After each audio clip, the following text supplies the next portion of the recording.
आज ही डाउनलोड करें Skymet mobile app, पूछे मौसम का हाल अपनी पसंदीदा भाषा में और रहे बाकियों से एक कदम आगे। नमस्ते दोस्तों, स्काईमेट वेदर में एक बार फिर आपका स्वागत है। मेरा नाम महेश परावत है। 31 अक्टूबर का ये वीडियो है और ये अक्टूबर का आखिरी दिन है। अब नवंबर शुरू हो जाएगा, यानी कि जो पोस्ट मानसून सीजन भी अब लगभग समाप्ति की तरफ आ गया है। और हमने देखा था कि 6 अक्टूबर को पहाड़ों पर बर्फबारी हुई थी और कम से कम 85% जो ऊंचे पहाड़ थे वो बर्फ से लद गए थे। तो उसका असर दिखाई दिया था। सर्दी बढ़ी थी, बीच में काफी ज्यादा बढ़ी थी, उसके बाद फिर से गर्मी बढ़ गई है, पॉल्यूशन बढ़ गया है। तो अब ये दो वेदर सिस्टम बने थे, उसके कारण भी कई राज्यों में बारिश बहुत ज्यादा हुई थी और ये फसलों का नुकसान हुआ था। ये मध्य प्रदेश में हुआ, हमने देखा महाराष्ट्र में हुआ, गुजरात में सबसे ज्यादा हुआ, राजस्थान के कुछ इलाकों में भी देखने को मिला। तो यानी किसान भाइयों के लिए ये आफत बन के दोनों वेदर सिस्टम आए, समुद्री तूफान मोथा और ये डिप्रेशन जो अरब सागर में त्रिशंकु की तरह घूम रहा है, ये अभी आगे पीछे नहीं हो पा रहा है। जैसे मैंने पहले भी आपको बताया था कि इसका कारण ये है कि दो एंटी साइक्लोन बने हुए हैं। एक तो एंटी साइक्लोन यमन के आसपास बना हुआ है, तो उसके कारण क्या हो रहा है, एंटी साइक्लोन का मतलब होता है कि हवाएं जो है वो घड़ी की दिशा में घूमती है, इस तरह से घूमती है। और यहाँ पर जो एंटी साइक्लोन दूर बना हुआ है, यहाँ पर ऊंचाई पर, इसका भी क्या असर है कि ये घड़ी की दिशा में जो हवाएं घूम रही है, यहाँ से ये जो हवाएं हैं, तो ये डिप्रेशन को कहीं यहाँ धक्का दे रही है, कोई यहाँ धक्का दे रही है, कभी इधर पहुंचा रही है, यानी कि ये पश्चिम की तरफ फेंक रही है, वो पूरब की तरफ फेंक रही है। तो ये जो ज्यादा स्ट्रांग होता है वही ज्यादा पुश करने लग जाता है।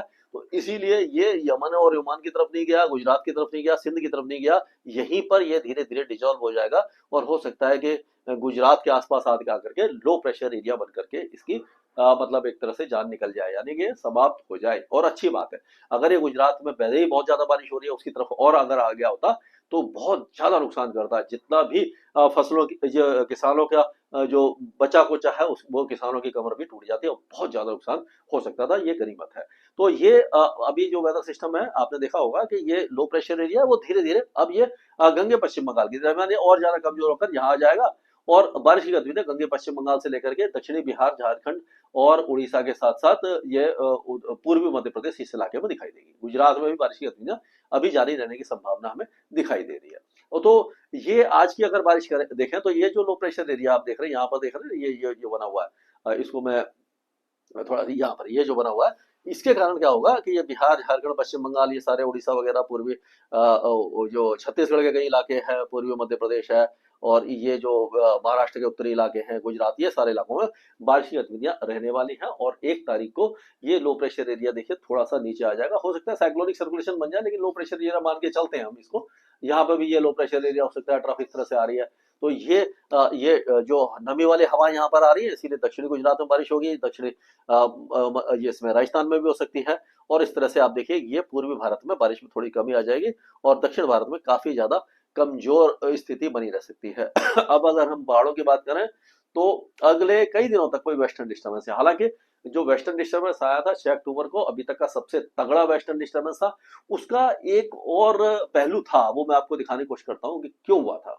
जो बारिश हुई थी, इसको यहाँ से मिटा देते हैं पहले, तो यहाँ पे देखते हैं हम कि वो क्या कारण था, क्यों इतनी बारिश हुई, मतलब स्नोफॉल वगैरह क्यों हुआ। यहाँ पर मानिए ये वेस्टर्न डिस्टर्बेंस है यहाँ पर, तो और जो एक पहले लो प्रेशर मतलब डिप्रेशन बना था बंगाल खाड़ी में, वो यहाँ पर आकर ये हरियाणा के आसपास आकर के लो प्रेशर एरिया बन गया। अब यहाँ पर लो प्रेशर एरिया बना, यहाँ वेस्टर्न डिस्टर्बेंस है। लो प्रेशर एरिया का मतलब है हवा ऊपर उठती है, इसीलिए यहाँ पर प्रेशर कम हो जाता है। तो अब क्या होगा कि लो प्रेशर एरिया है तो वहां पर ये हवा को खींचेगा। तो ये अरब सागर से इसने हवा खींची और ये यहाँ से, ये बंगाल की खाड़ी से, ये दोनों समुद्रों से नमी आई यहाँ पर और वेस्टर्न डिस्टर्बेंस का असर था, इसीलिए पहाड़ों पर जो बर्फबारी हुई और उत्तर भारत में बारिश हुई। तो ये कारण था। और यही अगर मानसून के समय होता, क्योंकि ये मानसून के बाद हुआ है, अक्टूबर में जाके हुआ है 6 अक्टूबर को, लेकिन मानसून के समय बहुत ज्यादा नमी होती है। वो आपने देखा होगा केदारनाथ ट्रेजिडी जो हुई थी, केदारनाथ में बदकिस्मती से कई श्रद्धालुओं की जान गई थी, उसी समय भी यही था। वेस्टर्न डिस्टर्बेंस बहुत ज्यादा स्ट्रॉन्ग था, यानी मजबूत वेस्टर्न डिस्टर्बेंस बना हुआ था उस समय। और यहाँ से दोनों जगह से आ रही थी हवाएं, आ रही थी, यहाँ एक लो प्रेशर एरिया बन गया था या साइक्लोनिक सर्कुलेशन था, तो उस समय ये ट्रेजिडी हो गई थी। तो अब ऐसा कोई संभावना दिखाई नहीं दे रही है, अगले कई दिनों तक कोई वेस्टर्न डिस्टर्बेंस ही नहीं है।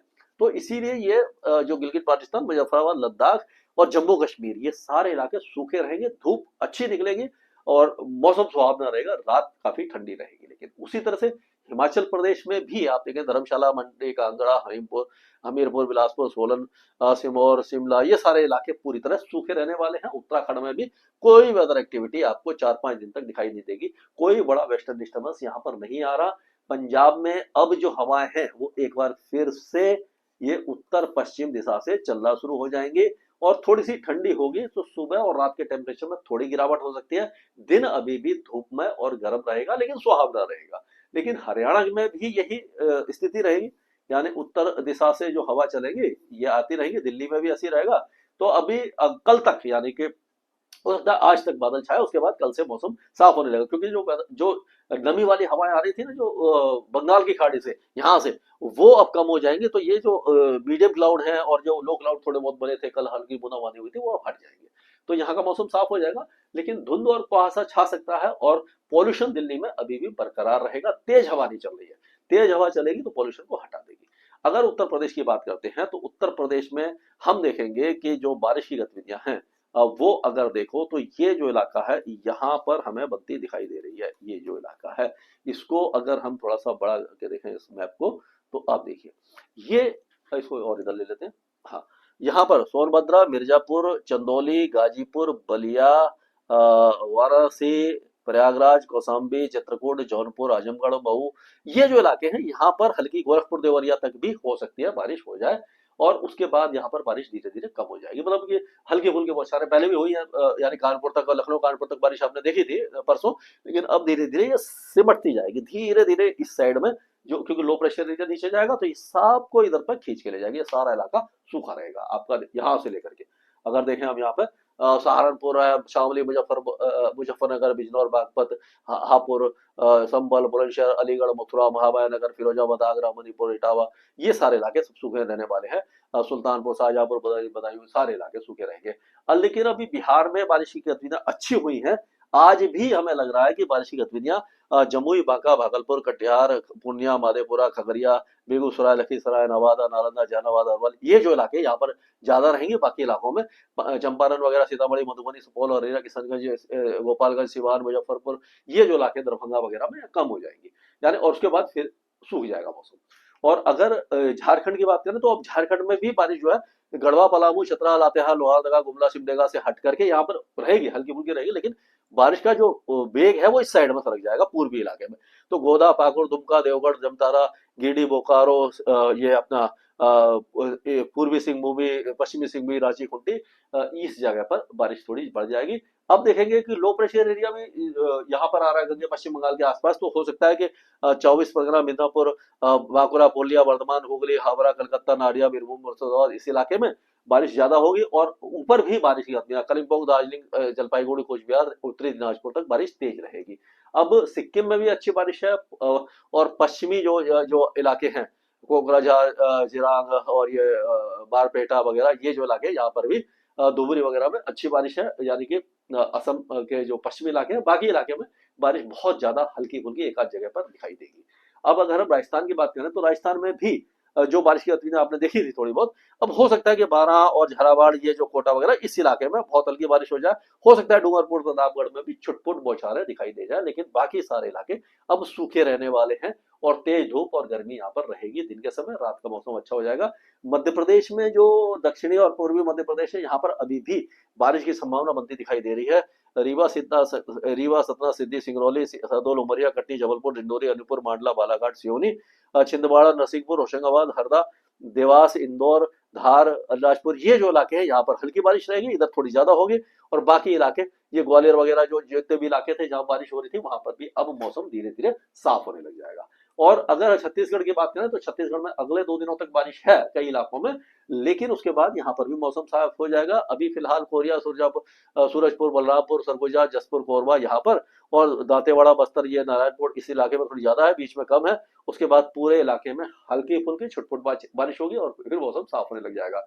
उड़ीसा में बारिश की गतिविधियां अभी लगातार जारी रहेंगी। अगले 2-3 दिनों के दौरान कई इलाकों में रहेगी। मयूरभंज, बालासोर, केजोनगढ़, भद्रक, जाजपुर, देखनाल, कटक, केंद्रपाड़ा, हसीनपुर, गोड्डा, ये जो इलाका तेज बारिश देखेगा। बाकी इलाकों में बारिश कम रहेगी। गुजरात की बात कर लेते हैं। गुजरात में नुकसान बहुत ज्यादा हुआ है। अब जो ट्रफ आ रही थी वो पोरबंदर, जूनागढ़, गिर सोमनाथ में सबसे ज्यादा बारिश है और उसी के साथ साथ हो सकता है कि अमरेली, भावनगर, नवसारी, सूरत, वलसाड़, डांग, तापी, नवसारी, ये जो इलाके, नर्मदा वगैरह, ये सारे इलाके बारिश देखेंगे। हो सकता है कि यहाँ पर अहमदाबाद, खेड़ा, आनंद, बड़ोदरा, छोटा उदेपुर, पंचमहल, बोटाड, भावनगर, यहाँ तक भी बारिश हो जाए। बाकी इलाकों में चांसेस कम दिखाई दे रहे हैं। कच्छ में बिल्कुल नहीं है और धीरे धीरे यहाँ पर 1-2 दिन में बारिश में काफी ज्यादा कमी यहाँ पर देखने को मिलेगी। जो नुकसान है उसकी तो भरपाई नहीं हो सकती, लेकिन हाँ, नुकसान तो है। अब यहाँ की बात करते हैं तो विदर्भ में आज बारिश है। अमरावती, वर्धा, यानी कि विदर्भ के कई इलाके, भंडारा, गोंदिया, चंद्रपुर, यवतमाल, ये सारे इलाके हैं।